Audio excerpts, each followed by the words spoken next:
Selamat pagi Bapak Ibu Saudara sekalian. Selamat datang dalam acara Sarapan Sabda bersama saya Pak Saparman. Sarapan kita pada pagi hari ini masih berhubungan dengan Tuhan Yesus. Tuhan Yesus berjalan di atas air yang diambil dari Matius 14 ayat 22 sampai dengan 33. Demikian firman Tuhan. Sesudah itu Yesus segera memerintahkan murid-muridnya naik ke perahu dan mendahulunya ke seberang. Sementara itu ia menyuruh orang banyak pulang. Dan setelah orang banyak itu disuruhnya pulang, Yesus naik ke atas bukit untuk berdoa seorang diri. Ketika hari sudah malam, ia sendirian di situ. Perahu murid-muridnya sudah beberapa mil jauhnya dari pantai dan diumbang-ambingkan gelombang karena angin saka. Kira-kira jam 3 malam datanglah Yesus kepada mereka berjalan di atas air. Ketika murid-muridnya melihat dia berjalan di atas air, mereka terkejut dan berseru, "Itu hantu!" Lalu berteriak-teriak karena takut. Tetapi Yesus berkata kepada mereka, "Tenanglah, aku ini. Jangan takut." Lalu Petrus berseru dan menjawab dia, "Tuhan, apabila engkau itu, suruhlah aku datang kepadamu berjalan di atas air."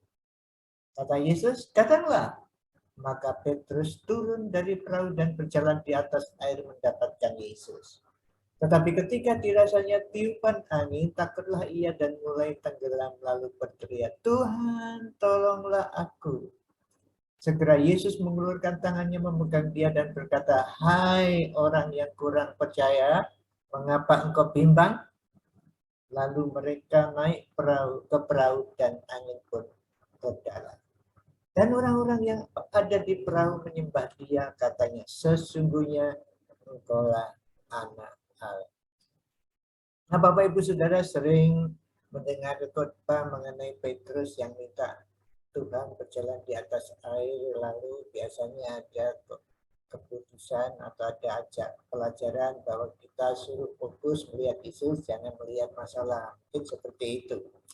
Tapi ingin saya sampaikan juga dalam ayat-ayat ini ada hal yang penting yang ingin saya sampaikan, yaitu bahwa Tuhan menolong itu tepat pada saatnya. Nah, saya tidak tahu persis saatnya itu, tetapi mengapa harus jam 3 juga?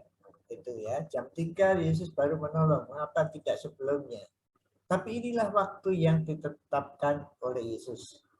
Rupanya murid-murid harus nunggu lama. Saya tidak tahu lama kok sampai jam 3 itu. Kalau sore sampai jam 3 pagi berarti agak lama itu. Tetapi itulah yang dilakukan oleh Tuhan Yesus. Tetapi kepada Petrus itu cepat sekali ya. Dia menolong, dia minta tolong, "Tuhan, tolong aku segera," katanya ayat 31. Jadi waktunya lain-lain, tetapi Tuhan menolong murid-muridnya tepat pada waktunya. Adalah waktu Tuhan. Makanya ada lagu yang bagus ya. Waktu Tuhan, waktu yang terbaik. Jadi Bapak Ibu Saudara, mari kita ucap syukur kepada Allah karena Tuhan mempunyai waktu untuk kita masing-masing yang berbeda-beda. Ada yang waktu, maaf, ini waktu meninggal dipanggil Tuhan masih umur 50, ada yang 17, ada 80, ada yang itu waktu Tuhan yang baik untuk kita. Jadi mari kita mensyukuri kalau saudara dan saya diberi waktu-waktu yang waktu-waktu hidup untuk menjadi berkat bagi orang lain. Mari kita gunakan sebaik-baiknya. Waktu Tuhan menolong kita, itu waktunya Tuhan. Waktu Tuhan membangkitkan kita, mengangkat kita, atau menurunkan kita, itu waktu Tuhan. Mari kita mensyukuri apa saja yang terjadi karena Tuhan yang mengatur waktu, kapan kita diangkat, kapan kita diam saja, kapan kita harus berterima teriak minta tolong. Tuhan memberkati saudara dan saya. Waktu Tuhan adalah waktu yang terbaik bagi saudara dan saya. Mari kita berdoa. Bapak, terima kasih karena Engkau menolong murid-murid-Mu pada waktu yang tepat untuk rencanamu. Kami tidak mengerti waktu yang tepat untuk kami masing-masing, tetapi kami bersyukur apapun yang terjadi di dalam hidup kami tahu Tuhan punya waktu khusus untuk setiap kami masing-masing, untuk Tuhan jadikan kami berkat bagi orang lain. Kami mempercayai sepenuhnya akan kehidupan yang Tuhan berikan kepada kami untuk kami nikmati, untuk kami lakukan, kami jalani waktu-waktu yang Tuhan berikan kepada kami untuk kami gunakan untuk melakukan hal-hal yang berkenan di hati-Mu. Terima kasih Tuhan, khususnya hari ini biarlah kami bisa mengatur waktu kami untuk berbuat sesuatu yang berkenan kepadamu, dan waktu-Mu adalah waktu yang terbaik. Hari ini waktu yang terbaik untuk kami menyampaikan berita baik dari-Mu untuk sesama kami. Terima kasih dalam nama Tuhan Yesus. Amin.